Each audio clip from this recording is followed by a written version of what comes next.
Oke, assalamualaikum warahmatullahi wabarakatuh. Kembali lagi di Zulkifli Syukur Channel. Nah, hari ini kita kedatangan tamu istimewa. Kenapa saya bilang istimewa? Ini bukan rembulan istimewa ya. Tapi kenapa saya pikir orang istimewa? Karena memang bagi saya dia salah satu striker terbaik yang pernah dimiliki Indonesia. Amin. Dan PSM. Dan tentu untuk di PSM dia salah satu striker tersubur, bahkan mengalahkan striker-striker asing yang pernah bermain di PSM selama dia berseragam PSM. Siapa lagi kalau bukan Ferdinand Dragon Sinaga. Halo semuanya, saya bangga sekali ini di konten keduanya Pak Zul. Saya diundang untuk datang ke rumah. Tunggu dulu, kenapa saya dipanggil Pak Sul? Karena kan sudah bapak-bapak, sudah bapak-bapak, sudah kelihatan. Sama aja, saya anak 3, dia juga anak 3, cuma bedanya saya anak 3 perempuan, dia 3 anak laki-laki. Kayaknya Bedanya, bisa itu. dia sudah mempertebal kue, saya kan belum, masih kelihatan muda tuh. Itu yang beda. Bagaimana kabar Pak Ferdinand Sinaga? Baik-baik. Panggil saya Bapak, saya juga panggil Bapak.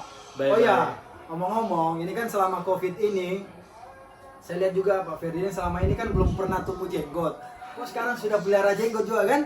Ya jangan-jangan mau saingi saya. Bagaimana Ferdinand? Karena kan duluan Pak Zul duluan itu tuh ambil lisensi karena jenggot. Nanti saya mau ambil lisensi juga jadi harus tumbuh jenggot juga. Amin ya, semoga nanti di akhir karirnya Pak Ferdinand dia juga bisa menjadi bagian tim pelatih PSM Makassar. Amin. Ya? Amin. Kan kita pelatih kepala, saya asisten. Ya. Tuh, baru di usia muda. Amin ya, kita doakan ya semoga bisa Amin. Bang Ferdinand bisa bagian dari PSM nanti ya di masa setelah dia selesai pensiun. Jangan tua terus kok bicara ya.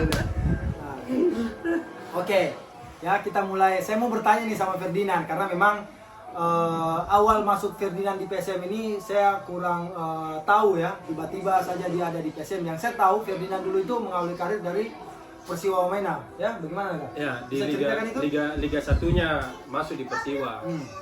Tapi kalau awal mula karir kan di Bandung. Ya. Meniti karirnya di Bandung dari mulai kecil terus masuk di divisi 1 dulu Persibat Batang.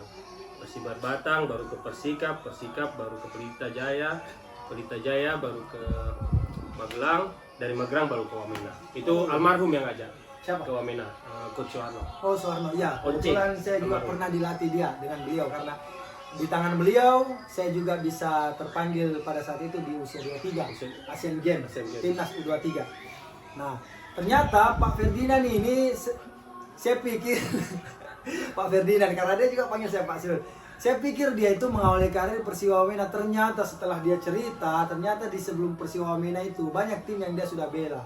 Cuma yang saya bisa dengar namanya itu pada saat dia bermain di Persiwa Wamena. Oke, muncul-munculnya di situ. Tapi memang Ferdinand ini bisa dikatakan striker ganas lah waktu di Wamena, apalagi Persiwa Wamena dikenal tim yang sangat susah dikalahkan, ya kan? Di kandang, ya kan? Karena ada pistol melengket di kepala.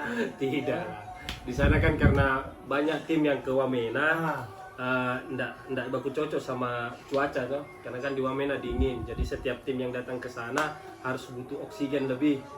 Karena sesak napas itu setengah pertandingan hujan, babak keduanya langsung angin kencang, hujan berhenti, siksa juga di sana. Jadi bisa diartikan ini tim yang datang ke sana kekurangan oksigen nih. Betul, ya harus kan? pakai oksigen di belakang.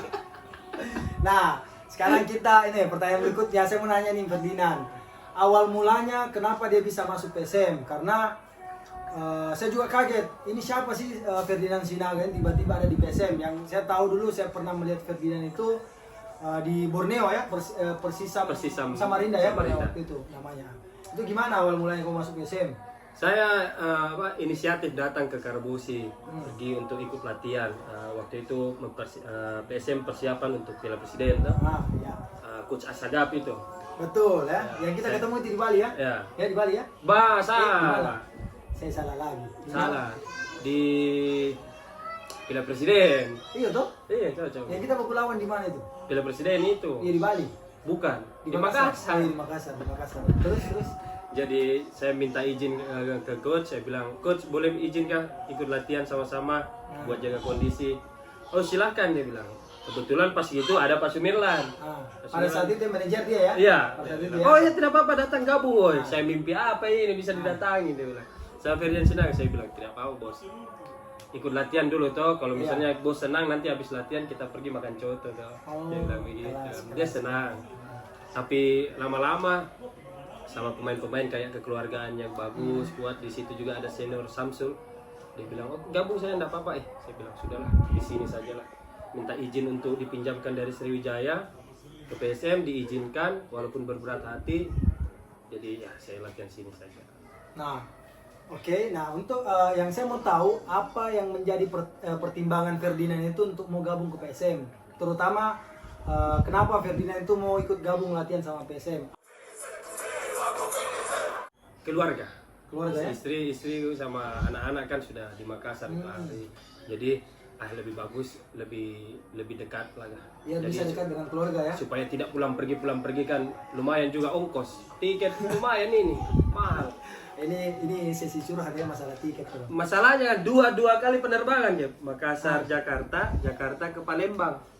Iya. Jadi lebih bagus langsung stay saja di Makassar, cuma paling dari rumah ke Karabosi kan cuma naik PT saya itu atau naik motor lah.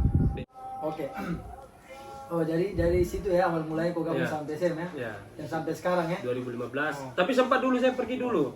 Piala Jenderal Sudirman, saya pulang lagi ke Sriwijaya. Dulu ya? Habis itu saya bilang, saya keluar Tahun berapa itu? 2015. Oh, waktu saya yang mau gabung sana ya? Ya. Batal ya? Itu sudah di launching, ada nama, tidak datang orang. Ini lagi, saya mau tahu. Ini kan biasa selama tahun 2017 saya saya bermain sama Ferdinand. Saya kan biasa memperhatikan setiap pemain tuh ritual-ritual apa yang mereka lakukan sebelum bertanding. Nah, yang saya lihat Ferdinand selalu sebelum bertanding itu dia punya ritual tersendiri itu. Ya, ini sekarang kan saya mau tanya, itu apa? Ritual apa itu? Saya kan selalu duduk sebelum jongkok di garis lapangan sebelum masuk, saya menulis nama dengan salib lah. Nama apa itu? Nama siapa? Nama Yesus lah. Tuhan Yesus saya tulis supaya saya selalu bermain dengan ada agama Tuhan, saya. ya? Ada Tuhan di dekat kita ya. Supaya dilindungi juga, betul, jauh dari cedera, betul. dan supaya saya juga lebih percaya diri juga. Oke.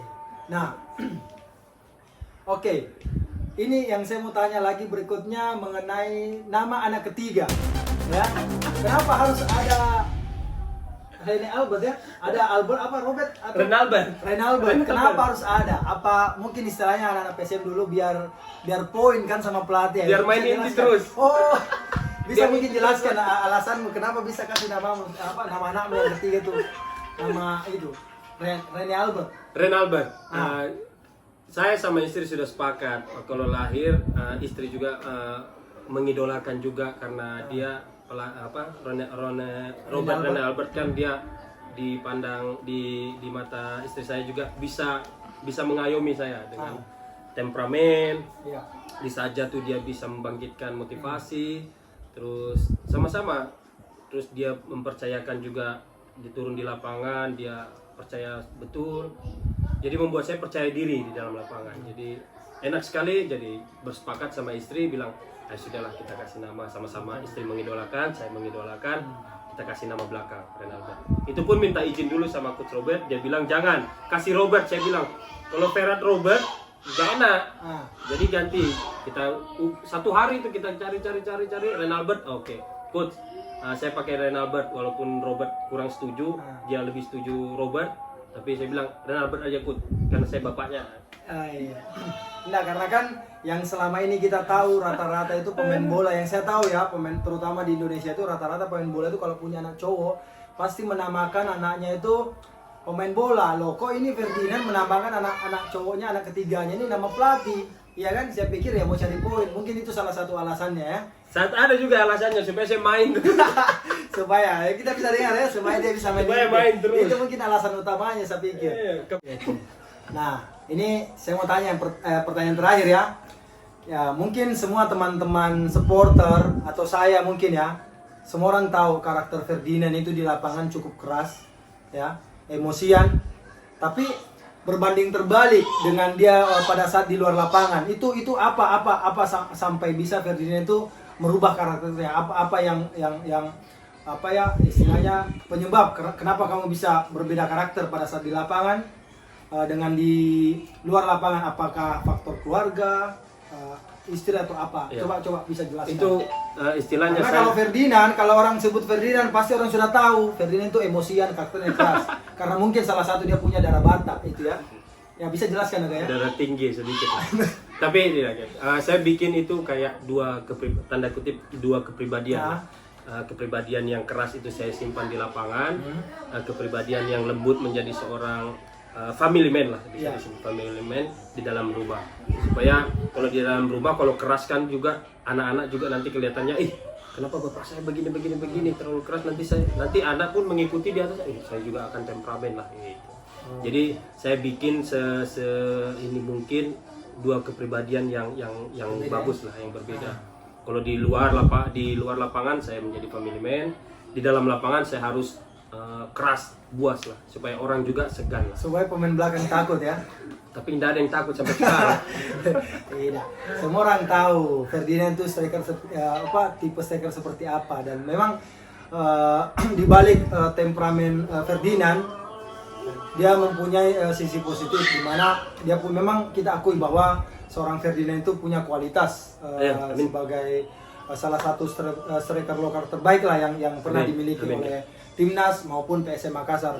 Oke, mungkin itu yang saya mau tanyakan ke Ferdinand. Mungkin untuk pertanyaan-pertanyaan selanjutnya akan saya tulis dulu, nanti akan saya tanyakan ke Ferdinand Sinaga ya. Siap, Ken. Buat terus mungkin terakhir lagi ya, terakhir. Ini buat pemain-pemain muda nih, terutama striker-striker muda di Indonesia, terutama di PSM Makassar. Yeah. Apa yang bisa Ferdinand sampaikan atau tips-tips untuk bisa menjadi bisa menjadikan mereka pemain striker hebat seperti Ferdinand Sinaga? Percaya diri. Percaya kalau kita punya bakat yang bisa dikembangkan. Oke, 2. Terus jangan malu-malu untuk selalu bertanya. Jangan sungkan lah ya, jangan sungkan ya. Selalu bertanya di sekitar, karena kita bisa juga dapat prestasi itu melalui teman. Oke, betul. Terus bermental baja, harus kuat. Tahan banting. Tahan banting. Terutama sama pemain senior ya. Ya. Sedikit lah. Ya, di dalam lapangan itu sama senior harus berani ya. Tapi di luar lapangan kita harus hormat. Iya. Karena dimanapun senior junior itu kita harus terapkan. Betul. Yang terakhir saya bilang adalah harus mempunyai karakter. Karena itu yang penting. Itu yang penting, karakter. Karakter. Kalau misalnya memang mau karakter keras, harus keras. Jangan hari ini keras, besok lembut, nanti orang mempertanyakan.